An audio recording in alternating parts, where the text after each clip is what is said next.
Hello, everyone. My name is Dr. Becky Turpin, and I'm the Director of Compliance and Student Support for App State's Nursing Department in the College of Health Sciences.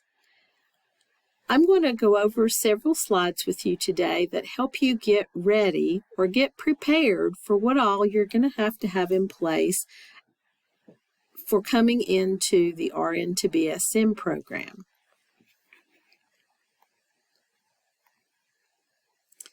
So you may ask yourself, what is exactly required for this program that I'm beginning? You're going to have access to an American Databank Complio account. You're going to have access as you come into the program to a project site that we use specifically for links to training and different information that comes out to you from my position, from the RN to BSN coordinator and other department folks that are trying to get information to your RN to BSN class. And you're going to also need to become compliant in a variety of ways, including mandatory education, immunization records, a background check, a urine drug screen, and then completion of several nursing departmental required forms. So the deadline to meet compliance to continue in the RN to BSN program after you enter in fall is November the 1st. So you really need to have everything done, so gathering information, gathering immunization records, getting some of your training knocked out, and things like that really need to be taking place as much as you can in advance before you start the program to get it ready, because often when you get going along with coursework, you get busy and many of you are working and it makes it harder to try to do things. The other thing is when you go to upload items into the compliance system, the Complio system, those don't automatically get reviewed and approved immediately. The company that manages that site has reviewers, and they have a large volume of forms and documents and things that are coming into them ongoingly. So it is not unusual for documents to take 3 or 4 days before they're reviewed and approved. And then again, sometimes you may forget to put something on a form or something's illegible, and then it gets rejected and you have to resubmit it. So you definitely want to plan on trying to get as much of these things at least in the system a week before November the 1st, just to give yourself some leeway. So you might ask yourself, what if I don't make the deadline? What happens then is you're in the middle of fall semester and taking courses, and until you become compliant after November the 1st, you will not be allowed to register for spring semester courses. So this can really slow you up. You might not be able to select the section or a particular instructor that you want, and their section may get filled. So it's really important that you get all of that done on time so that you don't run into that as a potential issue. So here are some of the ways that you can get prepared now. You're going to see that there is a compliance checklist in the Google site, and it will list the kinds of immunization records and documents that you may have that you need to start compiling. And by compiling those, you might have a hard copy of them, but maybe you've never scanned that document into a PDF form. Or maybe you've got to seek those out from a former employer and get those downloaded and saved. You need to go ahead and pull a verification of your RN licensure from the North Carolina Board of Nursing website, and save that as a PDF so that that's ready to upload. Ensure also that your BLS is in date, and or if you need to, get recertified. The American Heart Association BLS is required. You can save your e-card or save a physical card if your employer provides such. The only exception to this is if your employer requires the American Red Cross BLS. If you provide proper documentation showing both the card that you received along with the policy from your employer, then that can be submitted as an exception in Complio and approved. In terms of the As You Learn RN to BSN project site, you will gain access to be able to log into this, and the RN to BSN coordinator will provide you access and instructions on how to do that. The site contains a link to go to the Complio system, their website, and how to set up the account for that. The site also gives you a link to what we call core orientation that you have to do annually while you're in the program. The site also provides you training materials on HIPAA, bloodborne pathogens, and a way to take quizzes at the end of those that are used to verify that you have met those educational requirements. And then the other nice thing is this site also provides a place where you can ask the compliance person or the coordinator some extra information by submitting a question. And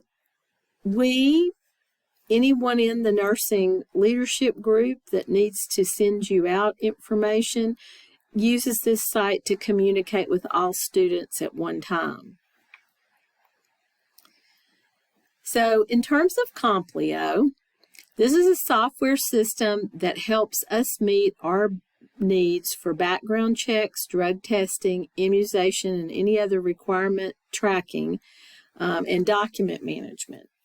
So you're going to find in the As You Learn site a Complio instructions guide, and it's going to give you step-by-step directions on how to set your account up. You will be ordering a package from them, not individual elements, but a bundled package that includes a background check, a 12-panel plus fentanyl drug screen, and a compliance tracker that is used to give you the structure to upload all of your documents. The cost of that is $148. And you must select the RN to BSN package, not the BSN package, which really refers to our undergraduate pre-licensure program. This system is overseen by me, Dr. Becky Turpin, Director of Compliance and Student Support, and I will be available to guide you through the process if you have any questions. So I am your contact for those kinds of things. In terms of form requirements, in the Complio system, when you go to upload documents, all documents, doesn't matter what it is, must require your full student name, your banner ID, which is your student identification number, and you must it has to be legible, where you can read a medical provider's name and signature if that's required. It should have a full address on all forms that are signed or provided from a provider. So if there's any questions about what you have put in there, and sometimes offices for physicians may just have a quick stamp that they might put on that for a form that you provide them for doing something quickly. You must use the Department of Nursing forms for all the forms that are listed and not a provider version. And so say you have a physical exam done, we cannot accept a physical exam from the doctor's office. You need to take the physical exam form for our program to the doctor's visit and have them complete it, all the sections of it. The same thing is true for our safety and technical standards form. TB testing there's a form for initial testing and a separate one for when you go back to do annual testing. And then also there's a required form for influenza vaccine that has to have all the elements completed, not just something that you get printed from the drugstore to go get a flu vaccine. So print out all the medical forms you will need as soon as you get access to the As You Learn project site. Forms are also accessible on the Department of Nursing website. If you go to the Student tab and then look at further down on that page towards the right lower section, you'll see links to numerous student forms. You can go ahead and complete portions of the forms that you can to have those ready. And most of the non-medical signature forms that are listed there that don't have a doctor's signature, you'll usually not need to print those. So just really look at your compliance checklist, and it outlines which forms are Department of Nursing forms required as a crosswalk to save yourself some time. But the forms are easily accessible to get started on and to definitely print and have ready when you go to a physician's visit. So these are some of the steps to compliance, and we're going to talk about each one of those a little bit more in detail. So in terms of a physical exam and safety technical standards document, there are two forms that are available. The physical exam actually has a section on there for an eye exam, and most of your medical providers should be able to do the basic eye exam that is listed in there. But that is something you can check with your provider in advance and just let them know that is something that has to be done. Should you go to your medical provider with your physical exam form, you get there and they do your physical exam, but then they say, we don't do the eye exam. You will have to get that done by another physician who will do that, whether that's another physician that does eye exams, or if you have to go to a actual eye doctor for that. So just remember, you can't turn it in with just the physical and not the eye exam included as well. There is a standards and technical safety form, and that form you actually will fill out yourself, go through and rate yourself on the different questions there, reviewing what the program requires you to do, and then usually you will take that semi-completed form with you to your physician's office as you go for your physical exam. And just after they've completed your physical exam, look at what you've written on that sheet and see if, as long as they agree with your capability for safety and technical standards while you're a nursing student, then they will sign and date that at the bottom. That form must have a physician or provider signature and date. We occasionally have students that fill that out and try to upload it and did not get the doctor to sign it. It will be rejected every time because it has to be reviewed by a medical provider. Criminal background check. This is ordered in Complio as noted in your instructions guide because it's part of your bundle. It usually comes back pretty quick, like within 3 or 4 days, and it could be a little longer for somebody who's lived in multiple states, but usually it's fairly quick. You just order it as part of your bundle, and it will populate a report back in Complio for you and sends an alert to me that one has been completed. Any criminal offenses that occur during the program have to be reported to me within 48 hours. If for some reason on your background check something comes back that is not optimal, then that is something that you would be scheduled an appointment to come in and discuss the findings to see if there's a way to get that cleared. The 12 panel plus fentanyl urine drug screen is also part of the bundle as you order. It usually will ask Complio contracts with LabCorp or Quest Labs. So during the ordering process, there's a place where you can input a zip code, and you can kind of select the lab that's closest to you for the appointment that you go for. The urine drug screen order is time limited. So it's usually like 30 days. So if you order it as part of your bundle, you really have got to schedule your date and it be in that time frame. If you just order it and don't ever do the appointment, if you miss that deadline, they will not refund your money, and they will just put it as completed because of no appointment being made, and then you'll have to incur another cost to do an add-on additional order for a new drug screen. So make sure you really follow the instructions regarding that. There are other instructions in the guide that talk about the amount of liquid to consume. It is very important also to take down the registration number, and you'll have to have a valid photo ID with you to the appointment. And always mention when you're getting there to say, I'm here for my drug screen through the Complio company, because you don't want them to the front desk people to misinterpret that you're just a walk-in to get a drug screen.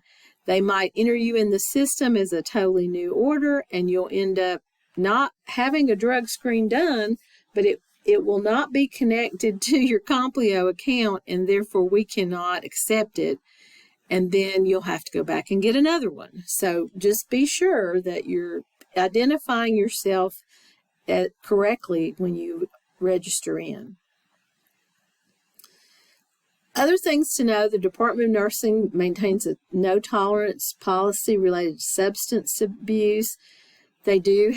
This would be rare in an online program, but should there be something where you had to do some type of clinical event or something as part of the program, you could be asked to mandatorily give a drug screen. But this is rare generally in online programs. Tuberculosis testing. This is required annually, and it has to be done within 365 days. So you may have one of these that's already been completed by your health provider or by where you work, or if you're close here and qualify to be a current student through App State Student Health Services, you can get access to any of those records. You must go or to those services, but you have to have a 2-step PPD skin test initially. And what that means is you would go get a PPD placed on your skin. You have to go back for another visit in 48 to 72 hours to get that read. And if that's negative, then you have to get another skin test in 7 to 21 days. And it has to be exactly precise. If it's the 22nd day, the first test won't count. You'll have to start all over again. If it's done too early, like the 6th day, that can cause the same problem. But you do have to do a 2-step, meaning 2 skin tests are placed 7 to 21 days apart and both read within 48 to 72 hours of the test being placed. The other thing is, if you're in the program for longer than a year, you will need to use the annual form that we have just to get a single step PPD. However, if you go past 365 days from when your last one was done, then you have to get a 2-step all over again. And these are just rules that have been in place forever. So just to know, it is what it is. Another option that's more expensive, but a lot of students opt to do this, is just to go ahead and get the blood test done, either a T-spot or quantiferin gold testing. And even though that's, a little more money, it's not 4 trips to go get TB tests and get them read. And so some people find that value in spending a little bit more money just to not have to go back and forth so much. So either one of those can be acceptable. So this is just a long list. I won't read it to you. You have it to refer to. It is all of this detail, and kind of an explanatory situation is also really pretty clear in your compliance checklist. If you have questions, feel free to email me about those. Key things you'll notice here, there's a few of these. If you don't have an MMR, or you didn't have 2 doses, or for some reason you couldn't find but one of the vaccines where you got it a record, you can go get a blood draw to validate that you are positive for immunity for all 3 elements, measles, mumps, and rubella. So that is one way you can do that if you are missing that information.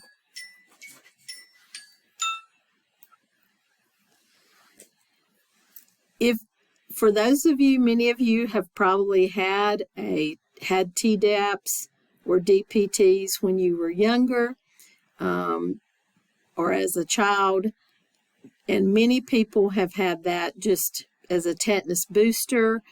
You have to have one of those that is less than 10 years old. As soon as you get to the 10-year mark of when you had your last one, you're going to have to get a renewal. So that's something to remember as well. The last one I want to mention is for hepatitis B. Students are required to have 3 hepatitis B vaccines and a positive titer result. Many students, when they were younger, received the 3 vaccines, but the school system did not require people to go get titers afterwards to see if they were effective. So that is one blood draw that most of our students mandatorily have to get, is they find where they got the vaccines, but they very commonly did not or were not required to get a titer.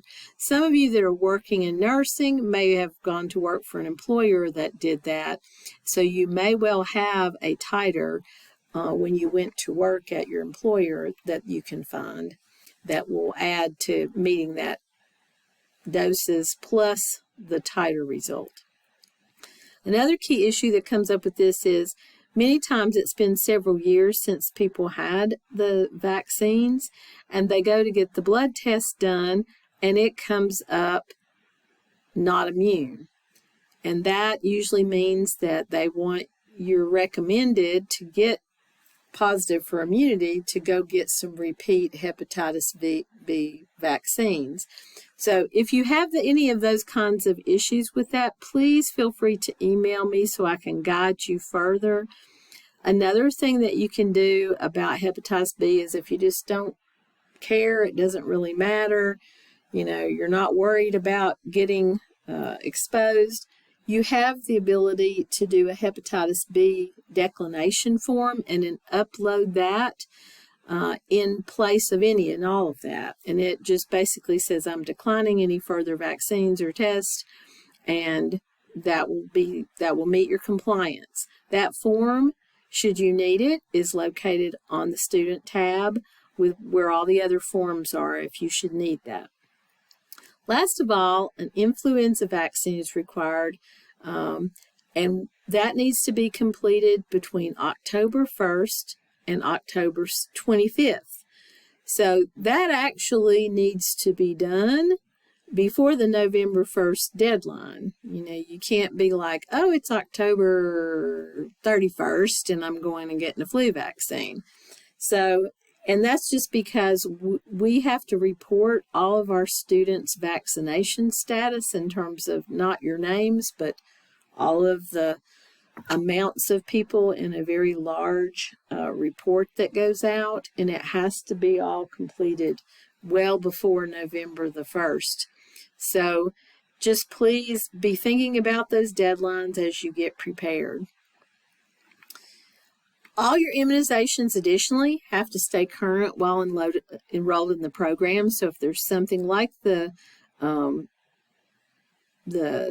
booster that comes up and you need to get it redone, you need to get it redone.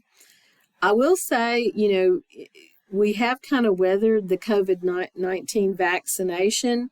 There is a section in Complio where it's optional that you can upload your COVID-19 vaccines. That just kind of gives that as an option for storing that kind of data should you need it, to kind of keep all your records together while you're here in the program. There are still some clinical agencies that are requiring that the initial series is received for students, but it's not mandated like it was. So that is, again, an optional section for online students. As I mentioned earlier, go ahead and make sure that you are verifying your license. You have to have an RN license that is in good standing, and it has to remain that way during the program. If you have any renewals that come up after you enter the program, or a state change, or any kind of thing like that, you'll need to notify us of that. And with renewals, just like anything else that renews, it's going to send you an alert. Complio is, to let you know that your license is about to run out and you need to upload a new verification. If you have anything that's a negative outcome about your license, you need to notify me within 48 hours. I already mentioned about the BLS requirements, so I won't reiterate that. We do provide you a link here if you need to get an online course or sign up. Many employers in your area will have those kinds of options also. This is just a little bit of information. Try to get all of your required annual training done in at least the day before, just so that you have time to download a completion certificate, or if you're doing the HIPAA and bloodborne pathogens, those will have like a little right-click picture turn into a PDF option showing like what score you made on the quiz. We do require you to make 90% on both of those quizzes in there as well. And the core orientation link, although I had that on there earlier for you to see in this presentation, the link to the core orientation is right there. When you do that training, it's going to give you an option to download your certificate, and you usually will type in your name and the date. Make sure that when you type in your name, out beside it, you go ahead and type in your banner ID before you save it, and then that way you'll have that with everything on it that can be submitted to Complio easily. Here again is a link to the orientation, the core orientation, if you need that, and a little more information that I just reviewed. So now you're kind of ready to upload. Just to reiterate, those are all the requirements on documents that need to be clear and legible. I, as Director of Compliance, am not your primary reviewer. The Complio reviewers that you're buying this account from, they are responsible for validating that these things are on there. So if they don't see a banner ID on a document, they're going to reject it. If something's not legible and they can't see the dates, or they can't see some part of it that's integral or needed, they're not going to approve it. And it will send you something letting you know that they have rejected it and why.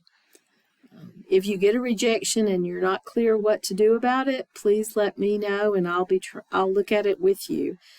I can also be emailed to look at something that you're not sure about, or if you think you uploaded it and it's not acting like it took something, always think of me as your resource to go double check behind Complio. Again, this is just some things to keep in mind in terms of, deadlines. I don't even know for sure when November 1st falls, but, on October 31st, sometimes I get a ton of emails, just recognizing that, that's not the time to reach out to me if you have questions. You need to really be starting on this early and work on this throughout and email me throughout, and I will be glad to help you with anything that I can, but I can't be up at midnight on October 31st trying to help people fix things. So just realize that, I am here all the time to kind of help you reach what you need to by your deadlines in advance. I know that most of our online students don't require uniforms for anything that they're doing these days, but just to make you aware, we do have a vendor. If for some reason you want to get a lab coat or something that shows that you have like the App State logo, or if you're going to be doing something out in the public and you want to be identified as a student, they do have those kinds of things available that can be ordered through them. And last of all, this is just a listing of some of the people in our department, and this has been updated to kind of show you the group that you would come into in fall. Dr. Tammy Haley, who has been our graduate program director, will be serving as interim department chair for this next year. And Dr. Dana Brackney is going to be moving into the graduate program director slot for next year. And then we have a few new clinical instructors that you guys may not think of seeing like in a clinical, but some of them do also work with teaching in the RN to BSN program. So this is a current listing of all of our faculty and instructors. And we, as our programs are growing and increasing, we will be adding more to this list in the upcoming year. If you have any questions about anything that any of us can help you with, please do not hesitate to reach out to us. Thanks again for your time.